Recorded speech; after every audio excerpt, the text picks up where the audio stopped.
வணக்கம். இன்றைய முக்கிய செய்திகள்.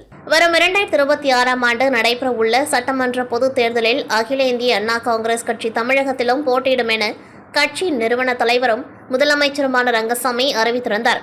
இதனிடையே தமிழகத்தின் பல்வேறு பகுதிகளில் இருந்தும் என்ஆர் காங்கிரஸ் கட்சியில் இணைந்து வரும் நிலையில் செங்கல்பட்டு மாவட்ட துணை சார்ந்த கலியன் கந்தசாமி மற்றும் ராஜேந்திரன் ஆகியோரின் தலைமையில் மக்கள் பாதை அமைப்பு உள்ளிட்ட பல்வேறு கட்சிகளில் இருந்து விலகி 200க்கும் மேற்பட்டோர் அப்பா பைத்தியசுவாமி கோவிலில் முதலமைச்சர் ரங்கசாமி முன்னிலையில் தங்களை என்ஆர் காங்கிரஸ் கட்சியில் இணைத்துக் கொண்டார்கள். மேலும் செங்கல்பட்டு மாவட்டத்திற்கு வந்து கட்சி பணிகளை துவக்கி வைப்பதாகவும் முதலமைச்சர் ரங்கசாமி உறுதியளித்தார்.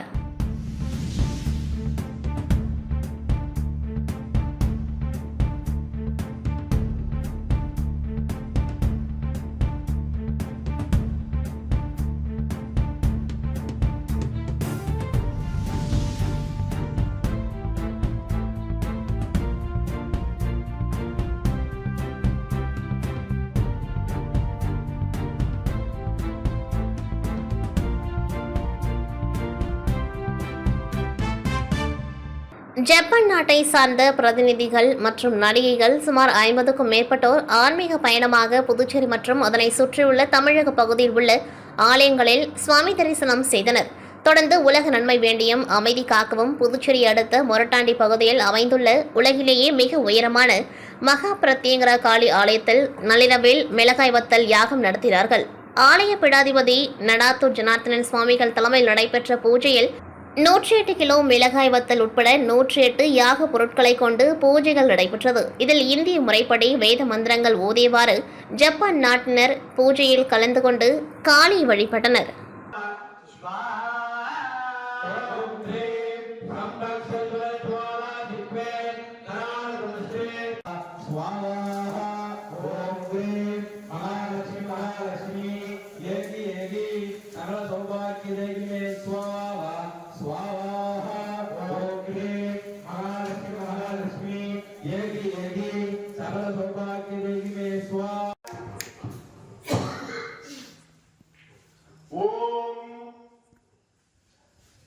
புதுச்சேரி மாநிலம் ஆரோவில் அருகே உள்ள ஆலங்குப்பத்தில் வசித்து வருபவர் வெங்கடேசன். வயது 35. ஆசாரி வேலை செய்யும் இவர் நேற்று ஊரில் இறுதி சடங்கு நடைபெற்றதால் அவ்வழியாக சென்ற வெங்கடேசனை வழிமடக்கி ஆலங்குப்பம் புதுநகரை சேர்ந்த பூபாலன் மற்றும் அவரது நண்பர்களான மனோ, துரைசாமி, ராஜதுரை, மோகன் ஆகியோர் குடிபோதையில் தகாத வார்த்தைகளால் பேசி திட்டியுள்ளனர். இதனை தட்டி கேட்ட வெங்கடேசன் உறவினர்கள் மதுரா, கவி மற்றும் மணிமாறன் ஆகியோரை உருட்டுக்கட்டையாலும் ஆயுதத்தால் தாக்கியுள்ளார். இதனால் நிலைகுலைந்த அவர்கள் கதிர்காமம் மருத்துவமனையில் சிகிச்சைக்காக அனுமதிக்கப்பட்டுள்ளார். புகாரின் பேரில் தன்வந்திரி போலீசார் வழக்கு பதிவு செய்து குடிபோதையில் தகராறில் ஈடுபட்ட 4 போலீசார் கைது செய்து விசாரணை நடத்தி வருகின்றனர்.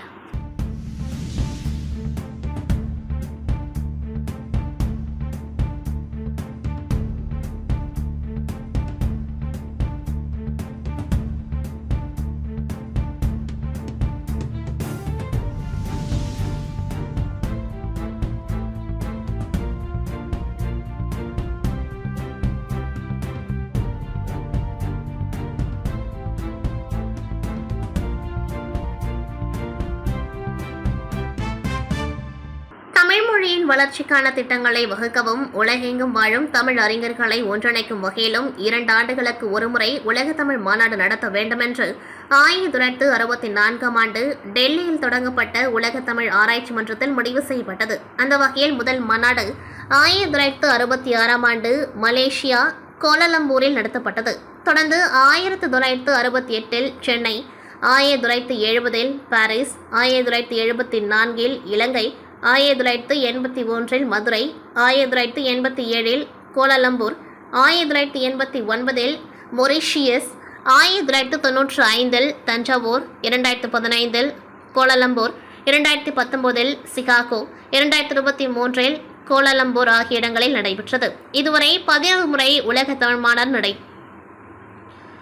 இதுவரை 11 முறை உலக தமிழ் மாநாடு நடைபெற்றது. இதில் அதிகபட்சமாக கோலாலம்பூரில் 4 முறை உலக தமிழ் மாநாடு நடத்தப்பட்டுள்ளது. இதற்கிடையே புதுச்சேரியில் உலக தமிழ் மாநாடு நடத்தப்படும் என கடந்த 2023ஆம் ஆண்டு தாக்கல் செய்த பட்ஜெட்டில் முதல்வர் ரங்கசாமி அறிவித்திருந்தார். இதற்கான நடவடிக்கைகளையும் புதுச்சேரி அரசு தொடர்ந்து மேற்கொண்டு வந்தது. இதன் காரணமாக புதுச்சேரியில் 12வது உலக தமிழ் மாநாட்டை வருகின்ற ஜூலை மாதம் இறுதியில் 3 நாட்கள் நடத்த தமிழ் ஆராய்ச்சி மன்றம் அனுமதி வழங்கியுள்ளது. இந்த மாநாடு குழு தலைவராக ஸ்ரீகாந்த் நியமிக்கப்பட்டுள்ளார். இந்நிலையில் ஜூலை மாத இறுதி வாரத்தில் புதுச்சேரியில் 12வது உலக தமிழ் மாநாடு நடத்துவது தொடர்பாக உலக தமிழ் ஆராய்ச்சி மாநாட்டின் இந்தியாவின் கிளை நிர்வாகிகள் புதுச்சேரி சட்டசபையில் முதலமைச்சர் ரங்கசாமியை உலக தமிழ் ஆராய்ச்சி மாநாட்டின் இந்தியாவின் கிளை நிர்வாகிகள் சந்தித்து ஆலோசனை செய்தனர். இதில் சபாநாயகர் செல்வம், துணைநிலை ஆளுநரின் செயலர் மணிகண்டன், கலை பண்பாட்டுத்துறை செயலர் நெடுஞ்செழியன், இந்தியாவின் கிளை செயலாளர் நந்தன் மாசிலாமணி, புதுச்சேரி மாநாட்டுக்குழு தலைவராக ஸ்ரீகாந்த், புதுச்சேரி பல்கலைக்கழக தமிழ்துறை பேராசிரியர்கள் கருணாநிதி, ரவிக்குமார், கோவை பல்கலைக்கழக பேராசிரியர் முத்தமிழ்ச்செல்வன் ஆகியோர் கலந்து கொண்டார்கள். இக்கூட்டத்தில் புதுச்சேரியில் ஜூலை மாத இறுதி வாரத்தில் 12வது உலக தமிழ் மாநாட்டை 3 நாட்கள் நடத்துவது தொடர்பாக ஆலோசிக்கப்பட்டது.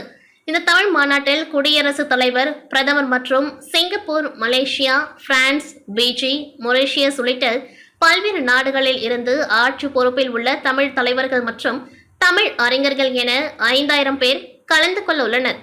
இதற்கான ஏற்பாடுகளை முழுவீச்சில் மேற்கொள்வது என்றும் இதற்கு முன்பாக பிரம்மாண்டமாக துவங்க விழா நடத்துவது தொடர்பாக கூட்டத்தில் ஆலோசிக்கப்பட்டது. பெண்களின் சபரிமலை என்று அழைக்கப்படும் கன்னியாகுமரி மாவட்டம் அருள்மிகு மண்டைக்காடு பகவதியம்மன் கோவிலில் ஒவ்வொரு ஆண்டும் மாசி கொடை விழா 10 நாட்கள் வெகு விமர்சையாக கொண்டாடப்படுவது வழக்கம்.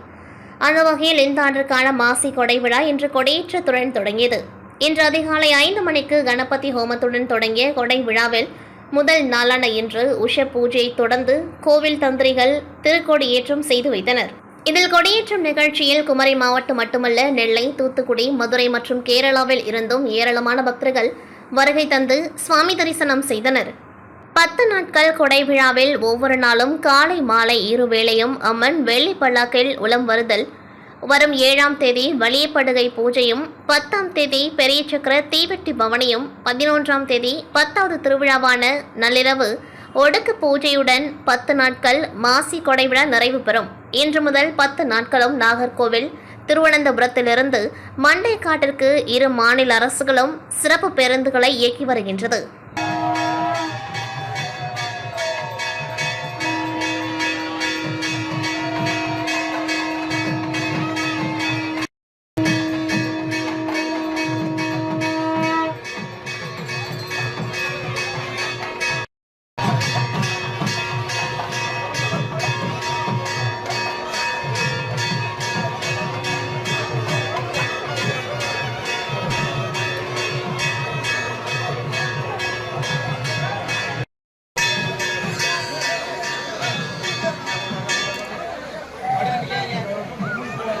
கன்னியாகுமரி மாவட்டம் இணையம் புத்தன்துறை பகுதியில் உள்ள புனித அந்தோணியா தேவாலய திருவிழா கொடியேற்றத்துடன் துவங்கி நடைபெற்று வருகின்றது.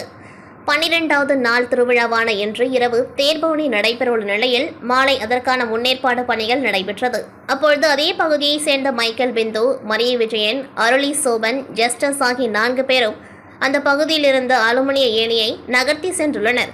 உயரமுள்ள ஏணி மேலே சென்று கொண்டிருந்த உயரழுத்த மின் கம்பியில் உரசியதால் 4 பேர் மீதும் மின்சாரம் பாய்ந்து சம்பவ இடத்திலேயே உடல் கருகி உயிரிழந்தனர். உயிரிழந்தவர்கள் உடல்கள் பிரேத பரிசோதனைக்காக ஆசாரிப்பள்ளம் மருத்துவக் கல்லூரி மருத்துவமனைக்கு அனுப்பி வைக்கப்பட்ட நிலையில் விபத்து குறித்து புதுக்கடை போலீசாரும் விசாரணை மேற்கொண்ட நிலையில் சம்பவ இடத்தில் மாவட்ட காவல் கண்காணிப்பாளர் ஸ்டாலின் விசாரணை மேற்கொண்டு வருகின்றார். இந்த நிலையில் 4 பேரும் மின்சாரம் தாக்கி உயிரிழக்கும் பரபரப்பு வீடியோ காட்சிகள் வெளியாகியுள்ளது.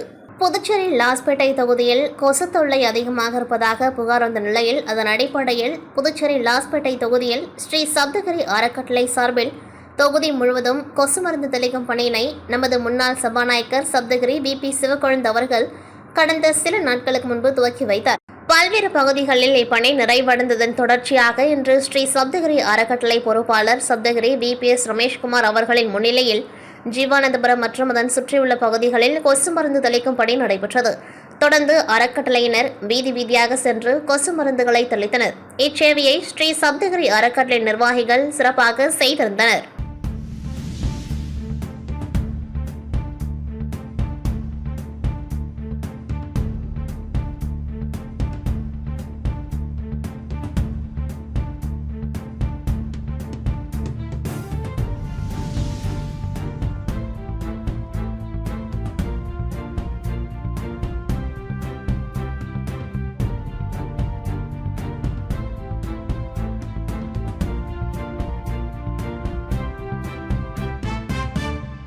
இத்துடன் செய்திகள் நிறைவடைகின்றது. நன்றி, வணக்கம்.